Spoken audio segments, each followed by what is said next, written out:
lagi di ibadah minggu yang luar biasa. Dan pada hari ini yuk, sebelum kita mulai, sama-sama kita mau berdiri, kita mau masuk di dalam doa pembukaan kita untuk kita boleh menari, melompat demi nama Tuhan. Mari kita tutup mata kita masuk dalam doa. Tuhan, terima kasih Tuhan atas kebaikan-Mu, kuasa-Mu dan penyertaan-Mu dalam hidup kami.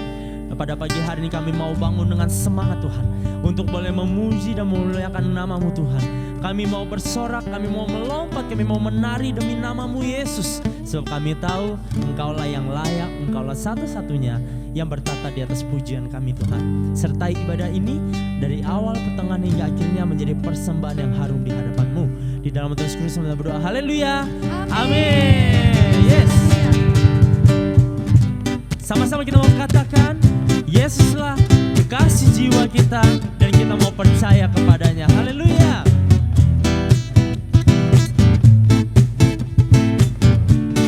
Yes, Yesus. Yesus kekasih jiwaku, sungguh ku percaya padamu, karena kasih-Mu padaku, Kau tebus dosa.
Kau yang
kita ingin lakukan. Mungkin banyak dari saudara-saudari semua yang belum bisa melakukan ini. Inilah saat yang tepat untuk kita berada dekat bersama Tuhan, untuk berdengan segenap hati dan segenap jiwa kita. Kita mau masuk lebih dalam lagi dan lebih dalam lagi dalam hadirat Tuhan.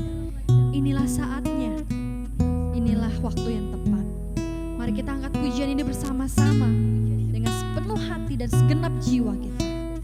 Haleluya Tuhan.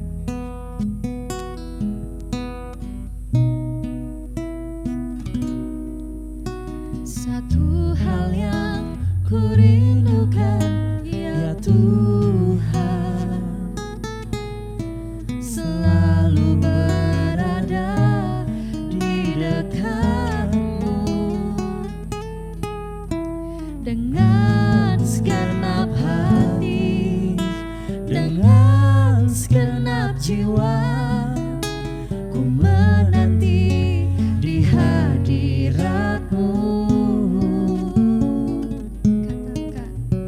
Satu hal yang ku rindukan, ya Tuhan, selalu berada di dekat-Mu dengan segenap hati, dengan segenap jiwa. Ku menanti di hadirat-Mu. Lebih dalam lagi ku rindu Kau Tuhan, lebih dari segala yang ada. Lebih dalam lagi ku cinta Kau Yesus, ku mengasihi.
Segala yang ada,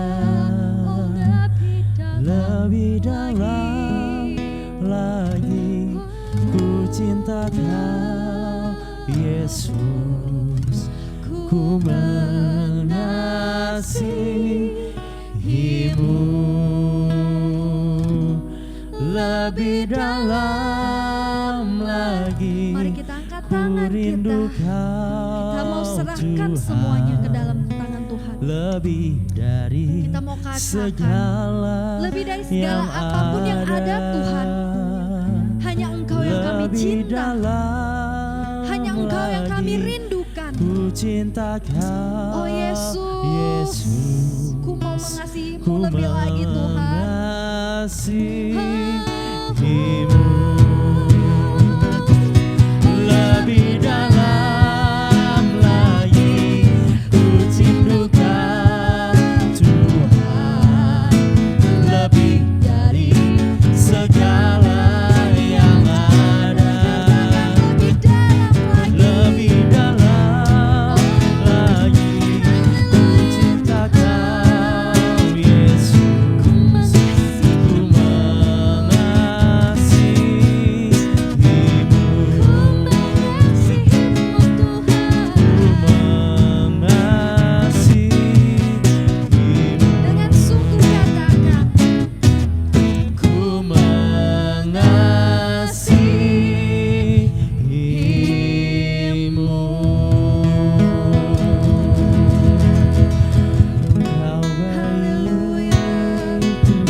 apa yang telah Engkau sampaikan kepada kami. Itu semua penting dan itu semua berarti dalam hidup kami.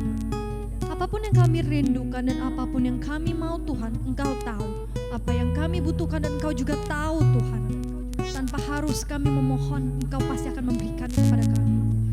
Bapa, ajar kami terus Tuhan, ingatkan kami terus.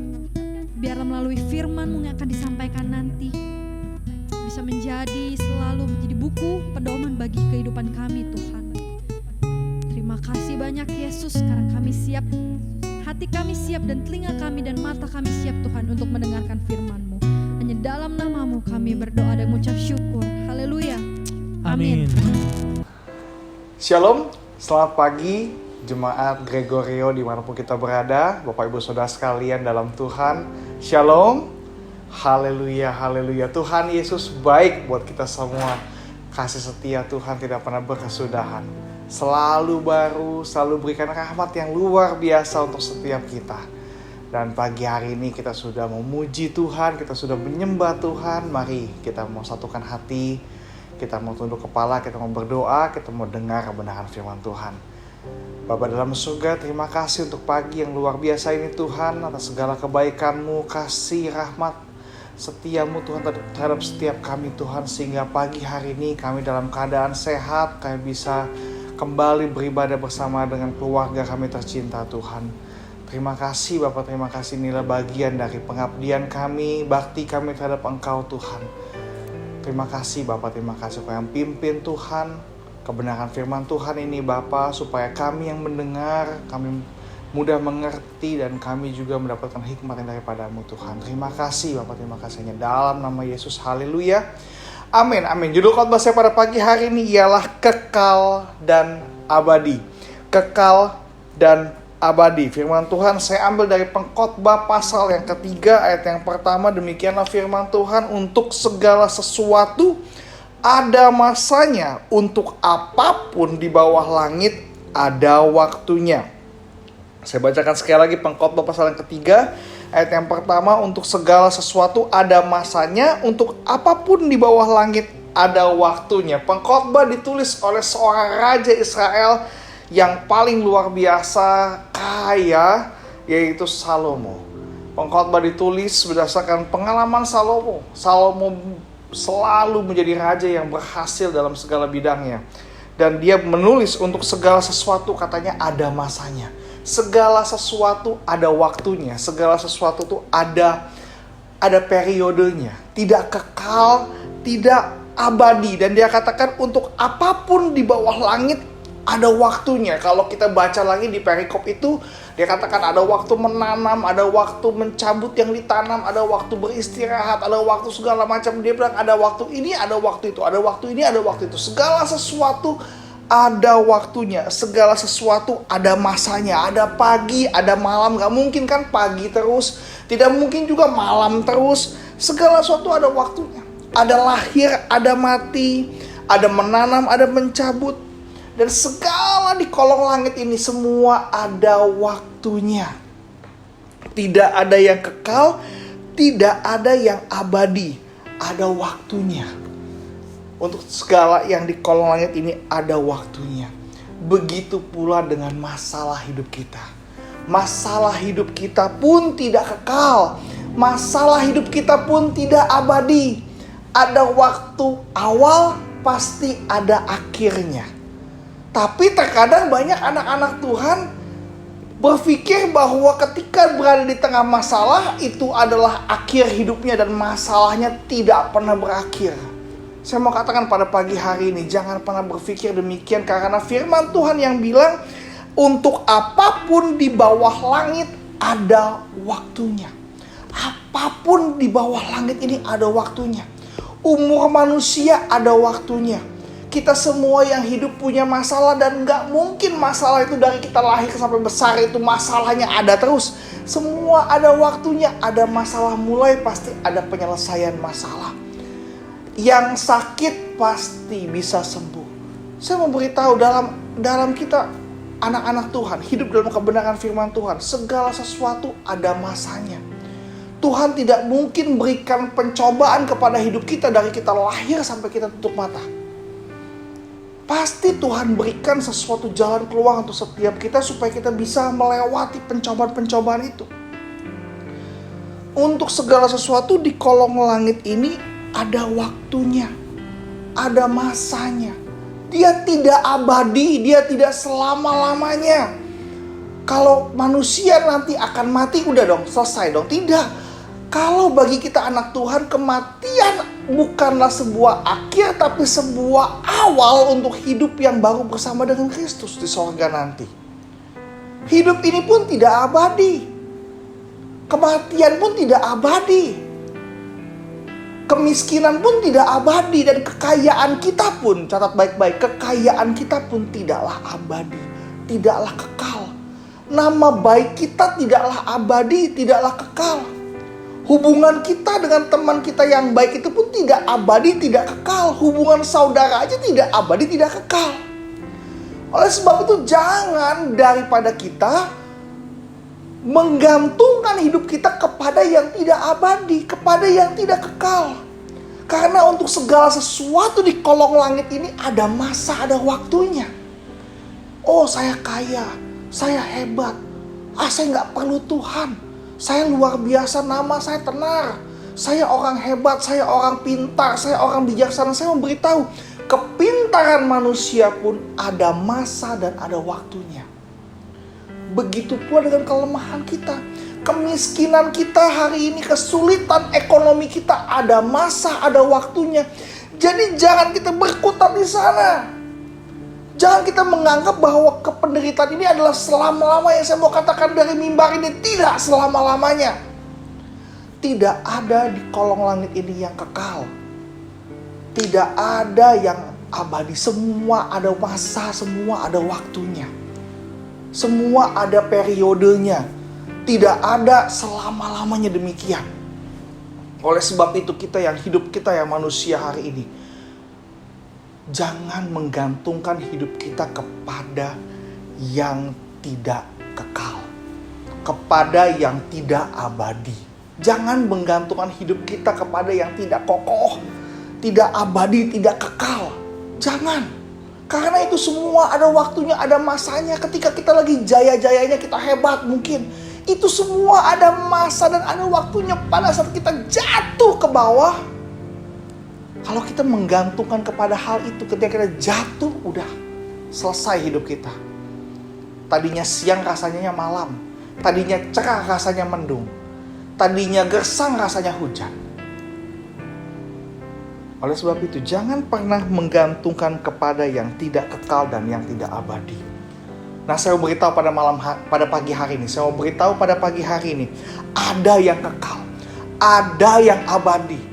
Yang harus kita menggantungkan hidup kita kepada yang kekal, kepada yang abadi, yang tidak terbatas oleh ruang, yang tidak terbatas oleh waktu. Yang kekal, yang abadi, yang harus selalu kita ingat, yang harus selalu kita lakukan, yang harus selalu kita sembah, yang harus selalu kita puji, yang harus selalu bersama-sama dengan kita. Yang kekal, yang abadi, yang kita menggantungkan hidup kita kepadanya, kita aman.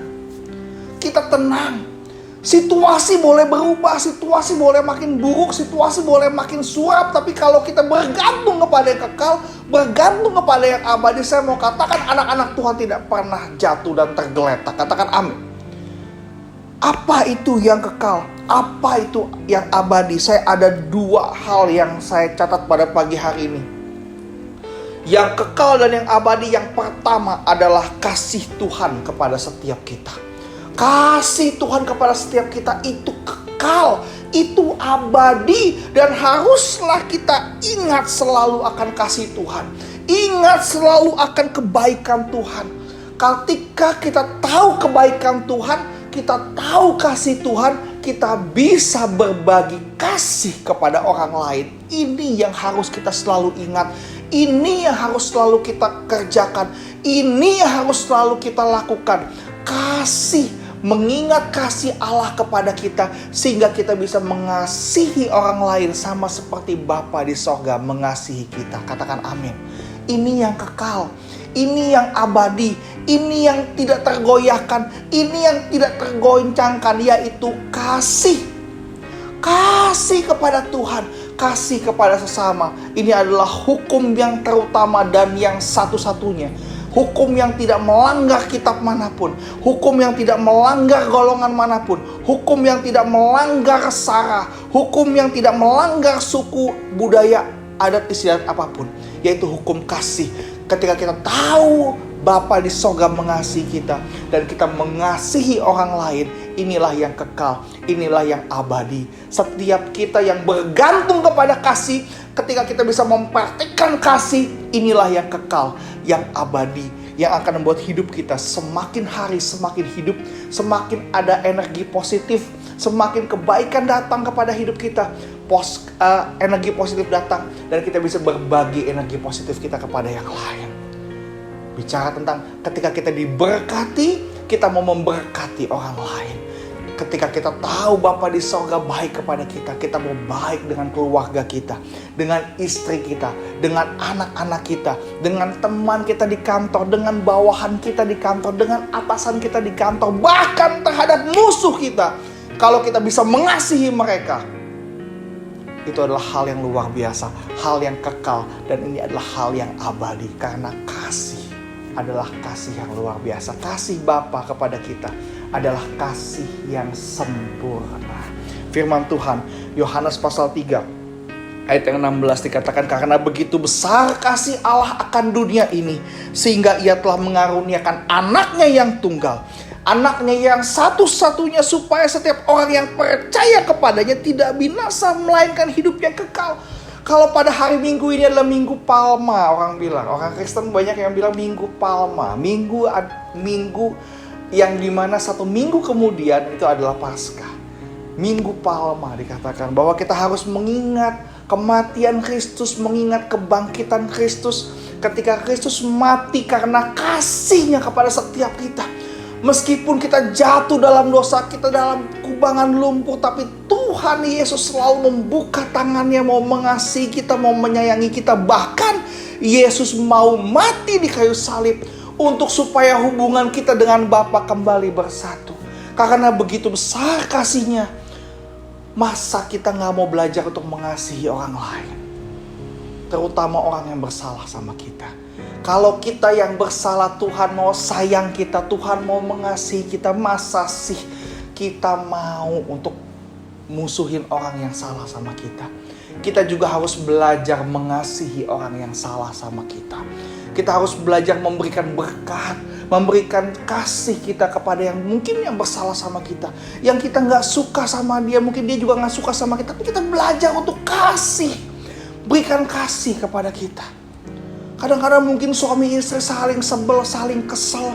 Dulu bilang I love you, sekarang bilang I hate you katanya. Aku cinta kamu dulu, aku cinta kamu sekarang udah gak cinta lagi. Bagaimana bisa begitu? Saya sebel sama dia Pak Pendeta, saya sebel sama suami, saya sebel sama istri saya gak suka sama dia. Kenapa gak sukanya? Salah, dia punya salah ini, salah itu, salah ini, salah itu. Kadang-kadang odol dipencet di tengah aja suka salah kadang-kadang. Suami suka marah-marah, aduh mami kenapa pencetnya odol di tengah? Odol dari bawah pencetnya biar bagus, biar rapi. Gara-gara odol aja bisa kadang-kadang cerai ke pengadilan. Karena odol. Belajar mengasihi. Kalau misalnya dia sebel, saling sebel, perhati baik-baik. Kalau misalnya kita buat sebel, Tuhan sebel sama kita, udah kelar kita Bapak Ibu Saudara sekalian. Bapa di sorga gak pernah sebel sama kita, gak pernah kesel sama kita. Tapi kadang kita suka kesel, kita suka sebel sama orang lain. Perhatikan baik-baik. Kasih Tuhan kepada setiap kita adalah kasih yang sempurna. Oleh sebab itu kita harus pegang, kita harus ingat kasih itu. Kita harus belajar untuk mengasihi orang lain. Kita harus belajar untuk mengasihi itu. Terima kasih daripada Bapa, untuk bisa memberikan kasih kita kepada orang lain. Karena ini adalah hal yang kekal, hal yang abadi. Kita pegang kasih itu. Dalam masalah pun, di tengah-tengah penderitaan, di tengah-tengah pencobaan, kalau kita tahu Tuhan mengasihi kita, kita akan anggap masalah itu sebagai batu lompatan. Betul tidak? Kalau kita punya masalah dan kita tahu Tuhan mengasihi kita, oh Tuhan, ini masalah akan buat saya semakin lebih baik. Ini adalah ujian yang membuat saya akan naik kelas. Respon orang Kristen kalau misalnya dia tahu Tuhan mengasihi dia, dia tahu cinta Tuhan tidak berkesudahan sama hidup dia. Ketika dalam masalah, dia tidak akan salahin Tuhan, tapi dia akan berterima kasih sama Tuhan. Pasti ada maksud Tuhan yang indah di tengah masalah hidup saya. Ada amin? Inilah mengapa kita harus bergantung, kita harus ingat kepada yang kekal, kepada yang abadi, yaitu kasih Tuhan kepada setiap kita. Tidak lekang oleh waktu, tidak terbatas oleh waktu kasih Tuhan. Kita rajin berdoa, Tuhan kasihi kita. Kadang-kadang kita suka bolong-bolong berdoa, suka gak rajin berdoa. Tuhan kasihi sama kita gak? Dia tetap kasih sama kita. Dia tetap mengasihi kita. Untuk membuat kita semakin rajin beribadah kepada Dia. Untuk membuat kita semakin rajin untuk berbakti kepada Dia. Untuk membuat kita semakin rajin dekat dengan Tuhan. Jangan anggap remeh kebaikan Tuhan itu, supaya buat kita makin bertobat kepada Tuhan. Inilah yang kita mesti pegang terus supaya hidup kita semakin berkembang, hidup kita semakin luar biasa. Oleh sebab itu, selalu ingat akan kasih Tuhan. Ingat akan penderitaan Kristus di kayu salib. Bahwa kasih-Nya di kayu salib untuk menyelamatkan kita, yang harusnya kita mati, harusnya kita yang masuk neraka, kita yang terpisah dari Bapa, digantikan oleh Yesus. Dia mati di kayu salib untuk membuat kita hidup dan memperoleh hidup yang kekal, membuat kita jadi pemenang, bahkan lebih daripada pemenang. Pegang itu. Kita hari ini yang sedang susah, kita hari ini yang sedang sakit, ingat kasih Tuhan. Ingat kasih Tuhan. Kalau burung-burung di udara Tuhan pelihara, apalagi kita anak-anak Tuhan. Kasih-Nya tidak pernah berkesudahan, kasih-Nya tidak pernah habis. Ingat selalu kasih Tuhan sehingga kita masih bisa mengasihi orang lain. Sehingga kita bisa menerima apa yang Tuhan berikan kepada kita. Kita bisa terima pembentukan dari Tuhan. Masalah itu Tuhan berikan untuk membentuk kita supaya kita semakin tajam, semakin murni di hadapan Tuhan. Inilah yang selalu kita harus ingat. Yang kekal, yang abadi, kasih Kristus kepada setiap kita. Yang kedua, apa yang kekal dan yang abadi? Yang kedua adalah janji Allah dalam firman Tuhan. Janji Allah abadi, janji Allah kekal. Selalu ingat akan janji Allah, karena Allah selalu menggenapi firman-Nya, karena Allah selalu melakukan firman-Nya. Yohanes 1 ayat pertama sampai ketiga ditulis, pada mulanya adalah firman. Firman itu bersama-sama dengan Allah, dan firman itu adalah Allah. Perhatikan baik-baik, firman itu adalah Allah. Ia pada mulanya bersama-sama dengan Allah, segala sesuatu dijadikan oleh Dia, dan tanpa Dia tidak ada satupun yang telah jadi dari segala yang telah dijadikan. Saya garis bawahi bahwa pada mulanya bersama-sama, Ia mulanya bersama-sama dengan Allah, segala sesuatu dijadikan oleh Dia, dan tanpa Dia tidak ada suatu pun yang telah jadi dari segala yang telah dijadikannya. Firman itu adalah Allah sendiri. Kita harus bergantung kepada yang kekal, yang abadi, yaitu Allah sendiri. Allah dengan firman Allah itu adalah satu kesatuan. Itu yang harus kita pegang, itulah yang harus kita terima, yang harus menjadi ingatan dalam kehidupan setiap kita. Apapun yang terjadi, masalah apapun dalam kehidupan setiap kita, selalu ingat janji Allah. Dia tidak pernah meninggalkan setiap kita. Dia tidak pernah pergi daripada kita. Dikatakan Dia menggendong kita. Janji-janji Tuhan iya dan amin, dan Tuhan selalu melaksanakan apa yang Dia firmankan. Dari sejak pembentukan bumi ini, Allah berfirman jadilah terang, jadilah terang. Allah berfirman jadilah ini, jadi semuanya. Allah berfirman jadilah makhluk hidup, jadi makhluk hidup. Allah berfirman jadilah, jadi. Allah berfirman jadi. Oleh sebab itu, kalau Allah berfirman jadi dan kita pegang firman itu dalam kehidupan kita, kita percaya firman itu jadi. Ada amin? Firman itu jadi. Firman itu jadi. Karena firman itu tidak pernah gagal. Segala sesuatu dijadikan oleh Dia, dan tanpa Dia tidak ada sesuatu pun yang telah jadi dari segala yang telah dijadikannya. Selalu ingat janji Allah. Apapun kondisi kita, Tuhan tidak pernah meninggal kita sendirian. Dikatakan janganlah gelisah hatimu, jangan takut, jangan gentar. Tuhan tulis kalimat jangan takut ada 365 kali di Alkitab. Yang artinya setiap hari dibilang apa? Jangan takut, jangan takut, jangan takut, ada Yesus. Jangan gelisah hatimu. Jangan pernah kita merasa ragu akan janji Tuhan. Ingat selalu janji Tuhan. Ingat selalu akan firman Tuhan, karena firman itu adalah kekuatan terhadap hidup setiap kita. Firman itu adalah kekuatan untuk setiap kita yang berharap kepada Dia. Firman Tuhan, iya dan amin. Saya mau ajak kita belajar dari seorang tokoh Alkitab yang bernama Abraham. Dalam Roma pasal yang keempat ayat 18 sampai ke 25 dikatakan, sebab sekalipun tidak ada dasar untuk berharap, namun Abraham berharap juga. Kalimat pertama dikatakan sebab sekalipun tidak ada dasar untuk berharap. Dalam bahasa sehari-hari, logikanya nggak masuk. Segala sesuatu tidak masuk akal. Sebab sekalipun tidak ada dasar untuk berharap, tidak masuk akal. Namun Abraham berharap juga dan percaya bahwa ia akan menjadi bapa banyak bangsa. Tuhan janjikan dia, kamu Abraham akan menjadi bapa banyak bangsa. Keturunanmu akan seperti bintang di langit, akan seperti pasir di lautan. Abraham berharap juga dan percaya bahwa ia akan menjadi bapa banyak bangsa. Menurut yang telah difirmankan, demikianlah banyaknya nanti keturunanmu. Dikatakan ayat ke-19, imannya tidak menjadi lemah, walaupun ia mengetahui bahwa tubuhnya sudah sangat lemah. Karena usianya telah kira-kira 100 tahun dan bahwa rahim Sarah telah tertutup. Imannya tidak menjadi lemah. Meskipun secara akal dia gak mungkin punya anak. Umurnya udah berapa? Udah 100 tahun. Rahim Sarahnya udah tertutup. Logika mana yang bisa bikin orang, nenek-nenek, kakek-kakek bisa punya anak? Saya mau kasih tahu, kalau yang tidak ada jalan Tuhan bisa kasih jalan, apalagi yang ada jalannya, Tuhan pasti bukakan jalannya. Katakan amin. Kita anak-anak muda, kita sedang meniti karir.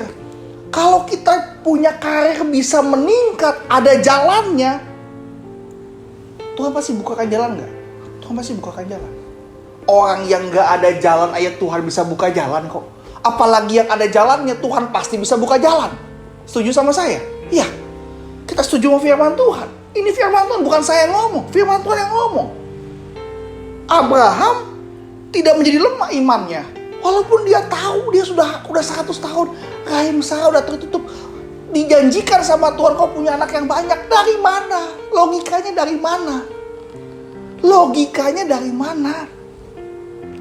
Dikatakan bahwa rahim Sarah telah tertutup. Udah paus, udah selesai, udah stop itu. Logikanya nggak ada, logikanya nggak masuk. Tapi Abraham tetap percaya, imannya tidak menjadi lemah, imannya tidak undur, imannya tidak tawar. Ayat 20, perhatikan baik-baik. Tetapi terhadap janji Allah, nah ini dia. Kondisi fisiknya udah gak bisa. Situasi kondisi udah gak memungkinkan. Tapi ini lihat. Tetapi terhadap janji Allah. Kalau Allah udah janji, Allah udah ngomong. Tuhan udah ngomong.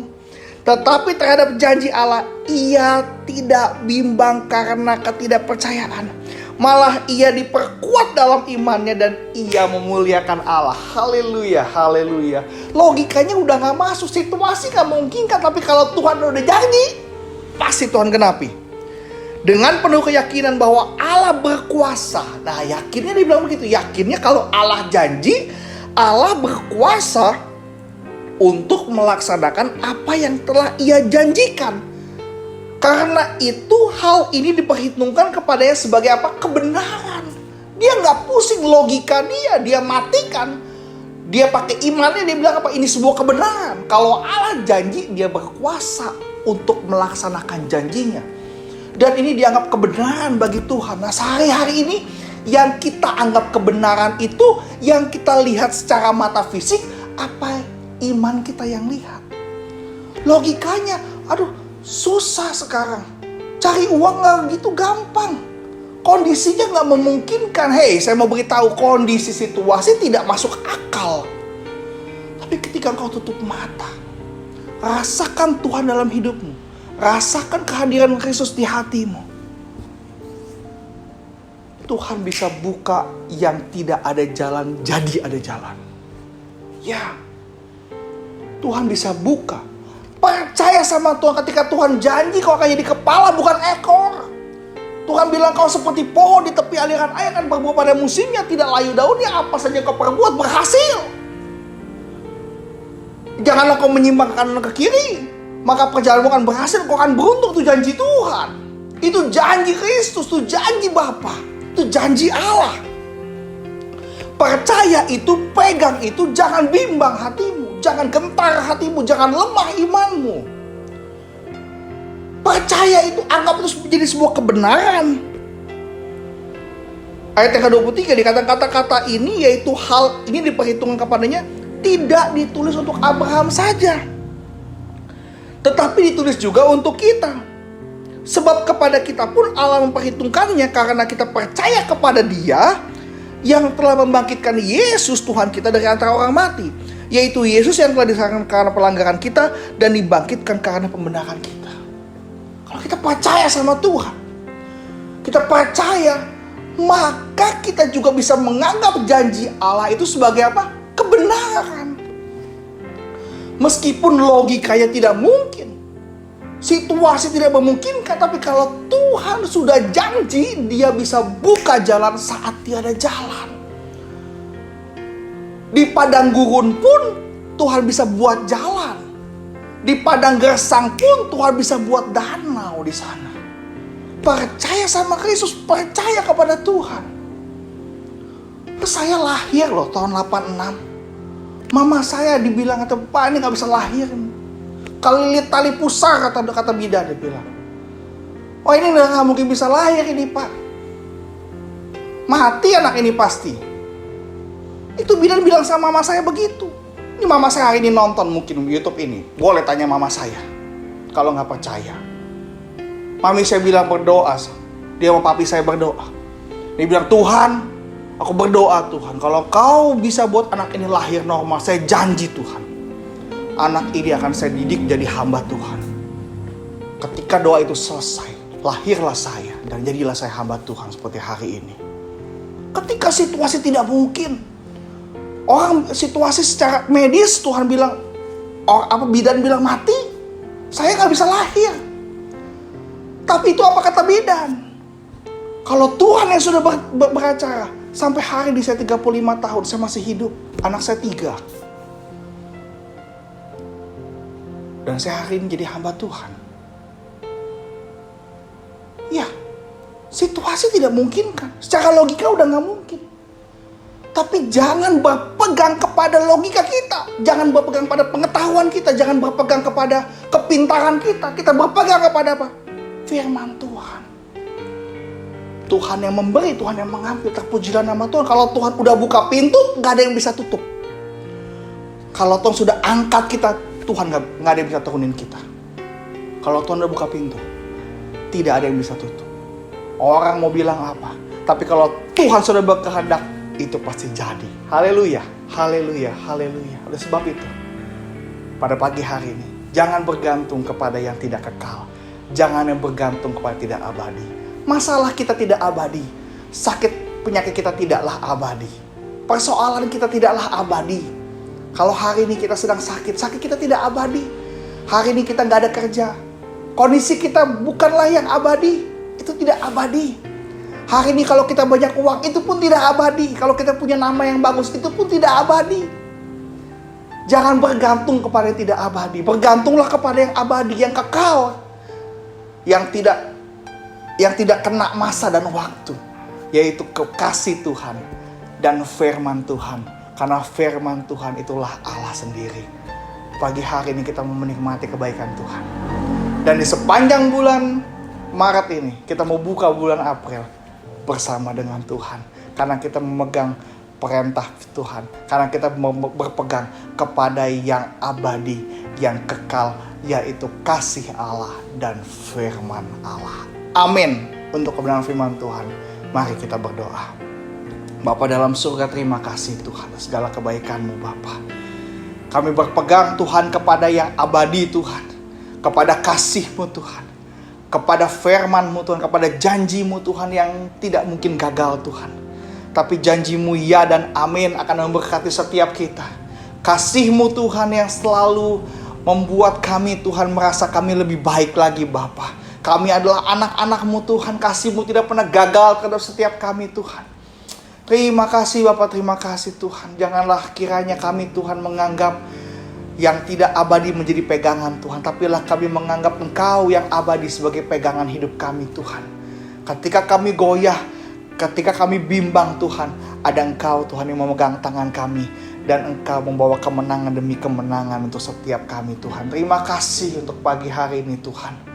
Hamba-Mu sesuai berbicara. Tapi biarlah Engkau Roh Kudus-Mu Tuhan selalu berbicara pada hati kami Tuhan. Selalu mengingatkan kami, menghibur kami, menegur kami Tuhan, memimpin kami kepada yang benar Tuhan. Karena kami mau bergantung kepada kasih-Mu Tuhan. Kami mau bergantung kepada firman, kebenaran dan Engkau sendiri Bapa. Terima kasih Bapa, terima kasih. Terima kasih Tuhan. Sebentar Tuhan kami mau berpisah satu sama lain Tuhan. Kita mau angkat tangan kita. Terimalah berkat pada Allah Bapa. Cinta kasih dari anak yang tunggal Tuhan Yesus Kristus menyertai kita semua. Dari hari ini hingga Maranatha, Yesus datang kedua kalinya dan sampai selama-lamanya kita diberkati untuk menjadi berkat. Haleluya, haleluya. Amin, amin, amin. Terima kasih, selamat hari Minggu. Tuhan Yesus memberkati.